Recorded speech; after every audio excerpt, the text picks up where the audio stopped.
মৃত্যুর পর কি সবকিছু শেষ হয়ে যায়, নাকি মৃত্যুর পর শুধু শরীরের মৃত্যু হয়, আত্মার নয়?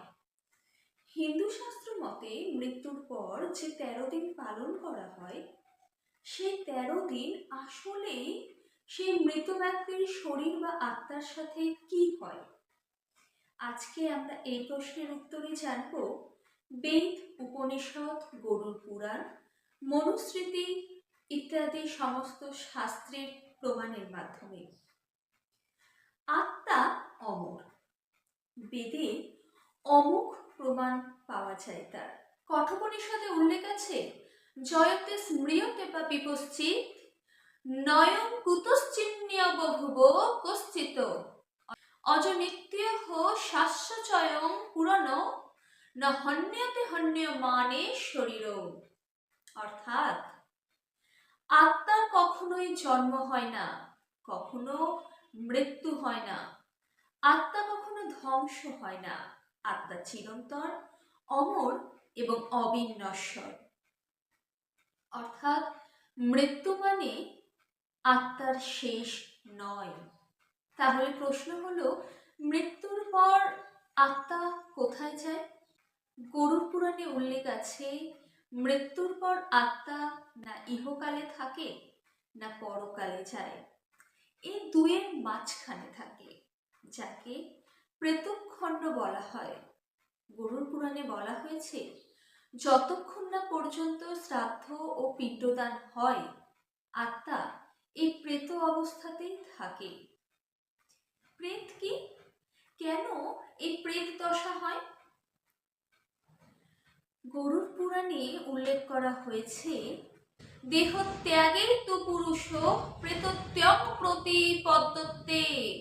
অর্থাৎ মানুষ শরীর ত্যাগ করার পর প্রেত অবস্থায় পৌঁছায়। এই যে প্রেত, এই অবস্থায় মানুষ প্রচন্ড কষ্টে থাকে। কিন্তু কেন?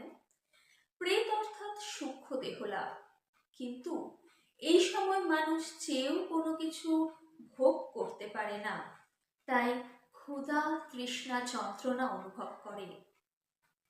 এবার প্রশ্ন হলো, পিণ্ডদান কেন জরুরি? গরুড় পুরাণের প্রেতখণ্ডে এরকম উল্লেখ আছে যে প্রথম 10 দিন প্রতিদিন পিণ্ডদান করা হয়, আর এই পিণ্ডদানের মাধ্যমে মানুষের পরবর্তী জীবনের শরীর গঠন করা হয়।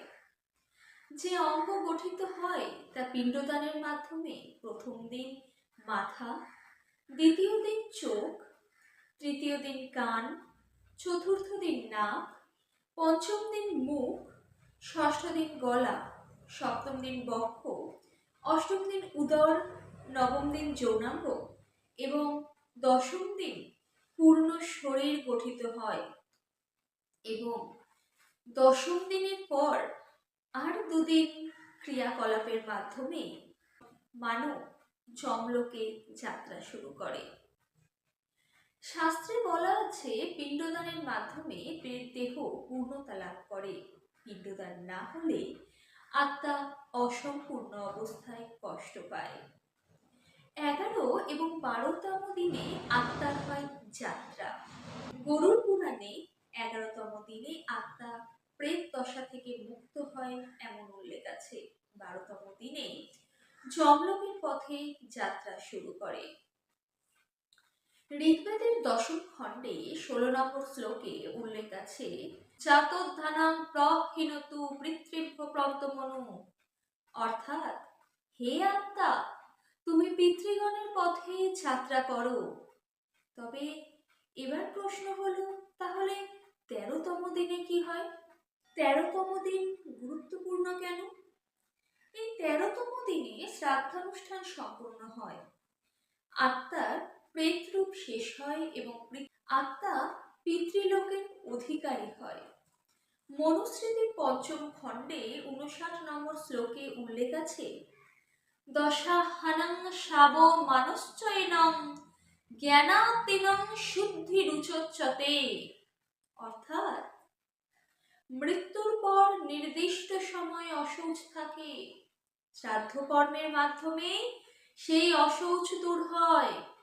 এবার প্রশ্ন হলো, আমরা যে বলি যে কেউ মারা গেলে বেশি কান্না করো না, তা কেন বলা হয়? গরুড় পুরাণ অনুসারে বলা হয়, অতিরিক্ত কান্না বা শোক প্রকাশ করলে আত্মাকে পুনরায় পৃথিবীর মায়ায় আবদ্ধ করা হয়। এতে আত্মা পৃথিবীতে আটকে পড়ে এবং সে যেহেতু পুরো শরীরে থাকে না, তাই সে না ইহলোকে থাকে, আবার না পরলোকে যেতে পারে। ফলে আত্মা কষ্ট পায়। তাই ঈশ্বরের নাম স্মরণ করে আত্মার প্রকৃত শান্তি কামনা করাই হলো আসল কর্তব্য। এর পেছনে বৈজ্ঞানিক ও মানসিক ব্যাখ্যাও রয়েছে। 10 দিন হলো শোক গ্রহণের সময়। পরিবার মানসিকভাবে প্রস্তুত হয় এই সময় স্বাভাবিক জীবনে ফিরে আসার জন্য আবার প্রস্তুত হয়। শাস্ত্র ও আধুনিক মনোবিজ্ঞান এই দুই দিক থেকে ইহা যুক্তিসম্মত। এই যে 13টি দিন পালন করা হয়, এটি কোনো কুসংস্কার নয়, এটি হাজার হাজার বছর ধরে চলে আসা বৌদ্ধিক ও পৌরাণিক জ্ঞান। এর উদ্দেশ্যই হলো আত্মার শান্তি আর জীবিতদের মানসিক শান্তি। তাহলে এবার বুঝতে পারলেন তো, মৃত্যুর পর 13 দিন যে আমরা পালন করি, সেই 13 দিন আসলেই কি হয়? ভিডিওটি ভালো লাগলে পাশে থাকবে। ধন্যবাদ।